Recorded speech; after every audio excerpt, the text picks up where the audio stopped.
bonjour. Du coup, je vais commencer par me présenter. Moi, c'est Adrien Bordon. Je suis Squad Leader Web chez Codebusters. Pour ceux qui ne connaissent pas Codebusters, on est une société de conseil basée à Paris. Mais on se veut avant tout être une communauté de devs passionnés qui essaie de casser un petit peu les codes de la société de services un peu vieillissante. Donc, si jamais vous voulez discuter un petit peu de tout ça, on pourra se retrouver plutôt autour d'une bière à l'after. J'espère que vous avez encore un petit peu d'énergie en cette fin de journée pour ce talk, donc du coup autour du Shadow DOM. Rapidement, à main levée, qui connaît le Shadow DOM? Pas mal. Qui l'a déjà utilisé en production? Un peu moins. Qui a eu des problèmes avec? Ça va, je me sens un peu moins seul du coup. Hop. Du coup, alors, je ne peux pas vous parler de Shadow DOM avant de commencer à vous réintroduire des concepts de base qui sont déjà le DOM. Alors, je vous rassure, on va quand même faire simple. J'ai pas envie de rentrer dans du détail, c'est pas le but de ce talk. Donc, pour faire simple, pour ceux qui sont un petit peu pas familiers avec ça, le DOM, c'est votre page web, en règle générale. Votre page web qui va avoir tous ces éléments qui sont dans un état un petit peu global. C'est-à-dire qu'à partir du moment où vous allez écrire une règle CSS, elle va s'appliquer à tous les objets, à tous les éléments qui remplissent les conditions de cette règle. Pareil pour du JavaScript. À partir du moment où vous allez avoir un sélecteur JavaScript qui répond à la query que vous lui avez passée, tous les éléments de la page vont être disponibles dans cette query. Donc, on pourrait imaginer, après cette rapide introduction au DOM, que le Shadow DOM, c'est un DOM dans un DOM, qui va apporter une petite particularité qui est de l'encapsulation.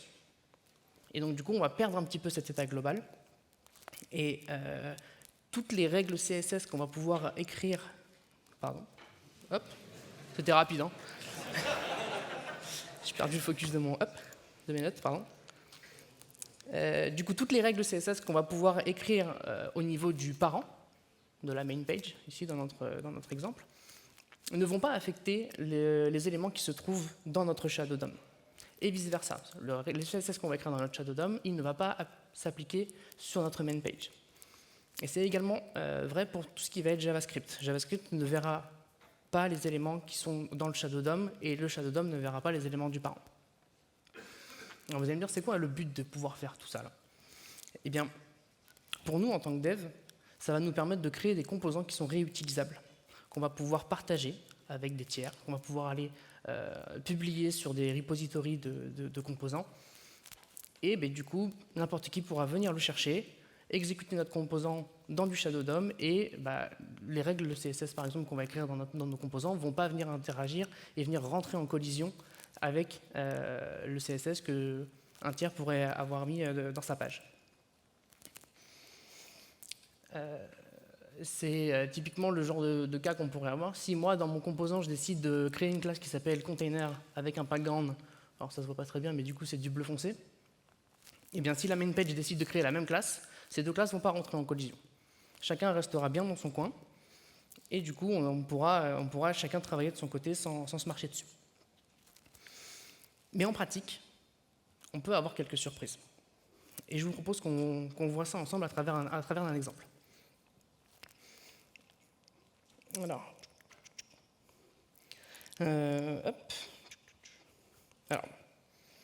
petite intro. Imaginez que vous êtes une société de services qui a besoin de travailler avec ses partenaires et qui a besoin de développer un composant pour faciliter le recrutement.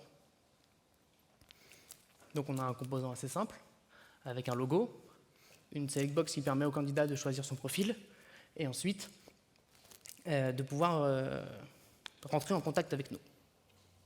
Bon, le composant n'est pas top, on ne peut même pas mettre ses coordonnées, mais ça fera l'affaire pour la démonstration.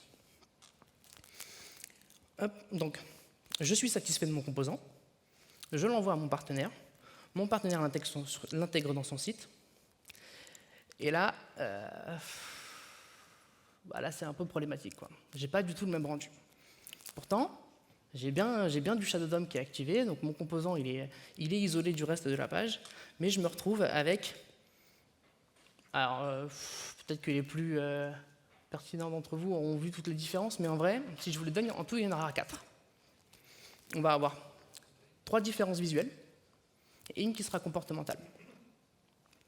Donc, la première, on a l'impression qu'il y a des labels qui ont disparu. Alors ces labels, je vous rassure, ils n'ont pas disparu, pas complètement. Hop, si j'arrive à vous montrer, c'est qu'au final, on a juste un petit souci de couleur. C'est écrit en bleu sur bleu. Bon, ça ne respecte aucune des règles de contraste qui peuvent exister, donc du coup, c'est pour ça qu'on a l'impression qu'ils ont disparu.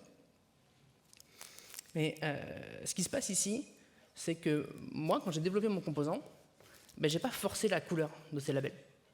Je les ai hérités de mon application de test, qui, elle, a une couleur par défaut qui est à blanc. Donc, là, c'est une des premières exceptions à l'isolation du Shadow DOM qu'on peut voir, c'est que le Shadow DOM ne reset pas les couleurs par défaut. Il hérite de celles de son parent. S'il hérite de celles de son parent, ça veut dire que c'est à nous, derrière, en tant que développeurs, de forcer forcément les couleurs des labels sur tous nos labels pour être sûr d'avoir le rendu qui nous intéresse à la fin. Alors, la deuxième exception qu'on peut voir, alors, ça se voit pas trop mal quand on a les deux composants côte à côte comme ça, mais quand on est directement sur le site d'un partenaire, c'est plus compliqué. Et là, on peut voir que sur le site de mon partenaire, mon composant, il est un peu plus petit, il est un petit peu plus condensé. Alors, je ne sais pas pour vous, mais moi, j'aime bien travailler avec des unités relatives quand je fais du CSS. Donc pour ceux qui ne sont pas forcément familiers avec ça, je fais une petite parenthèse. Les unités relatives, ça va être des unités qui sont de type EM ou REM. Et ces unités, elles se basent sur la taille de la font size d'un élément qui se trouve un petit peu plus haut. Dans le cas de mon composant, moi j'ai utilisé du rem. Alors grosso modo, la définition du rem, qu'est-ce que ça dit? Ça dit que ça va aller chercher la font size de l'élément racine. Donc on pourrait se dire que ça va chercher la taille de la font size de l'élément du Shadow DOM, vu qu'on est un petit peu isolé. Mais non. Encore une fois, on va aller chercher la font size de l'élément au-dessus, du parent. Et donc, du coup, on va hériter de la font size qui est c'était sur la balise HTML. Donc, moi, dans mon cas, j'ai une font size en 16 pixels.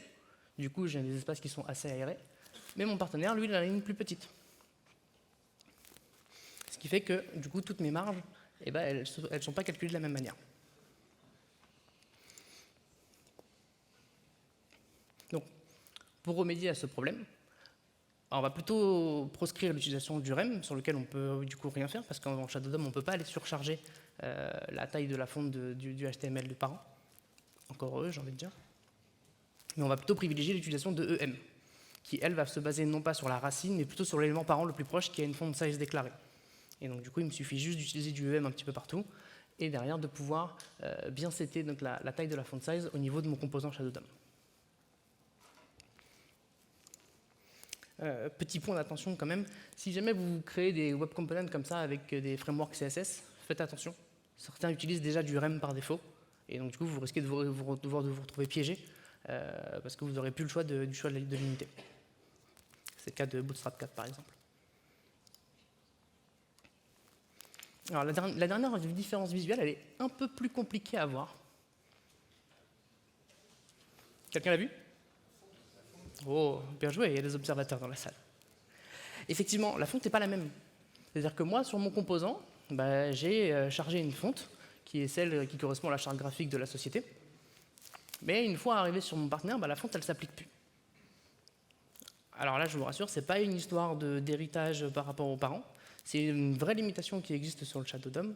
C'est qu'on ne peut pas déclarer de fonte directement depuis un élément Shadow DOM. Toutes les instructions type font face seront complètement ignorées. Et vous n'aurez pas la possibilité de déclarer une nouvelle fonte depuis votre Shadow DOM. Donc pour remédier à ça, il y a deux possibilités. La première, soit vous demandez à votre partenaire de charger la fonte pour vous, ce qui va peut-être l'embêter.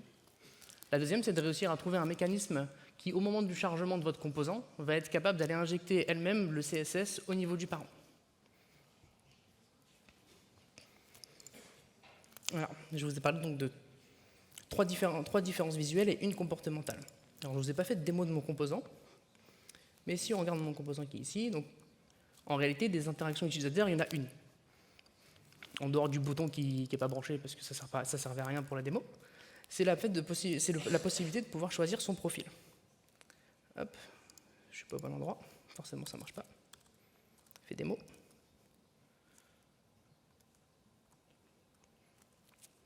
donc la possibilité de choisir mon profil, donc une petite drop-down qui a été, bon c'est une petite drop-down maison, j'ai pas été chercher un composant externe pour ça, et qui du coup, pour moi, fonctionne bien.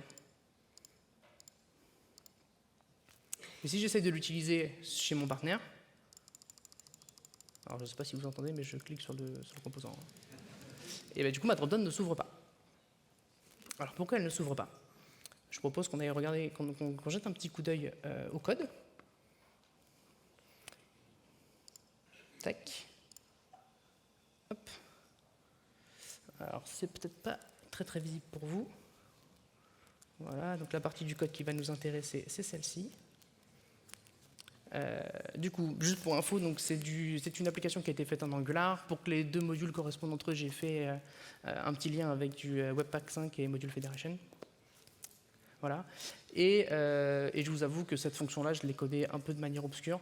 J'aurais jamais fait ça dans un contexte Angular. Mais l'objectif, c'était de montrer qu'on pouvait avoir des limitations à cause de notre Shadow DOM. Donc, à quoi est-ce qu'elle sert cette fonction? Elle sert simplement à dire, quand ma drop-down est ouverte, si je clique en dehors de ma drop-down, je la ferme. C'est un comportement qui est très naturel. On a tous l'habitude de faire ça, d'être familier avec ce genre de comportement. Et donc du coup, je l'ai développé d'une manière un petit peu classique, pas pour un monde Angular, mais peut-être pour un monde Vanilla. Et du coup, ce que fait ce code, ça se dit simplement, je récupère l'élément target sur lequel on a cliqué, et si c'est pas ma drop-down, je la ferme. Et ce qui se passe, c'est que du coup, l'événement de fermeture, il arrive en même temps que l'événement d'ouverture, et ma condition est jamais vraie. Ce qui fait que du coup, au final, ça se ferme automatiquement. Donc tout ça pour vous dire, si jamais vous avez besoin de travailler dans du Shadow DOM, faites très attention à tous les événements que vous allez pouvoir utiliser, catcher, qui sont au niveau document, au niveau Windows, parce que du coup, vous n'aurez pas forcément les éléments qui vous intéressent, sachant que JavaScript ne pourra pas rentrer dans votre Shadow DOM dans ce genre de cas. Alors, si on en revient un petit peu à notre Shadow DOM, on a vu un petit peu les limitations du Shadow DOM, les problématiques que ça pouvait apporter, les fuites qu'on pouvait avoir entre le parent et le Shadow DOM. Maintenant, je vous propose de passer à complètement autre chose et de voir plutôt comment le Shadow DOM peut aussi être utilisé de manière à ce que le composant qu'on va créer soit customisable directement par notre partenaire. Alors pour ceux qui en ont peut-être déjà entendu parler, on ne parle pas de pseudo-sélecteur Shadow, on ne parle pas de DIP, ce sont des éléments, des façons de faire qui ont été complètement dépréciées depuis un moment. On va parler par contre d'un deuxième pseudo-sélecteur qui est le $part. Et ce $part, il va nous permettre de customiser notre élément depuis le parent, mais uniquement sur les éléments qu'on a décidé. Alors, pour ça, on va faire une petite démo et on va utiliser un autre composant. Ce composant, c'est une petite carte assez simple qui ici nous décrit les vertus du chocolat Nyambo. Quand je présente ce composant à mes partenaires, ils n'ont pas envie de l'utiliser. Soyons honnêtes, je pense qu'on ne l'utiliserait pas non plus, c'est plutôt moche. On a juste une bonne gestion de contraste, mais sinon derrière, il n'y a pas beaucoup de hiérarchie visuelle sur la donnée. Donc je vous propose qu'on aille juste jeter un petit coup d'œil rapide à ce composant au niveau du code. Tac. Alors j'essaie de récupérer ma souris.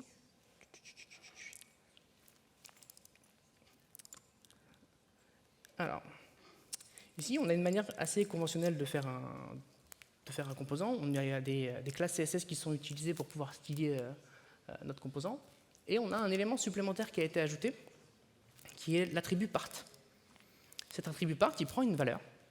Et cette valeur, en fait, le fait d'avoir cet attribut part avec une valeur, ça va permettre au composant qui est parent de pouvoir venir écrire des règles CSS qui vont venir toucher directement cet élément.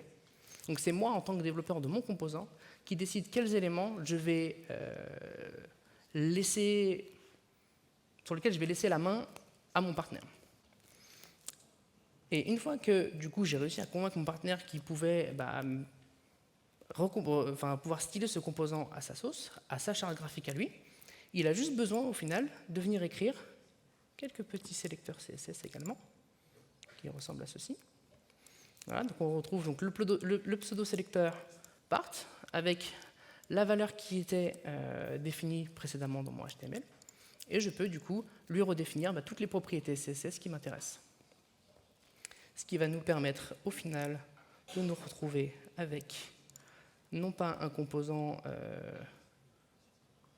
pas très joli, bon après ça reste assez subjectif, hein, c'est moi qui l'ai fait, mais quelque chose de plus joli, de plus hiérarchisé avec les couleurs de ma charte graphique. Voilà pour moi. Je pense qu'il nous reste un tout petit peu de temps. Donc si jamais vous avez des questions.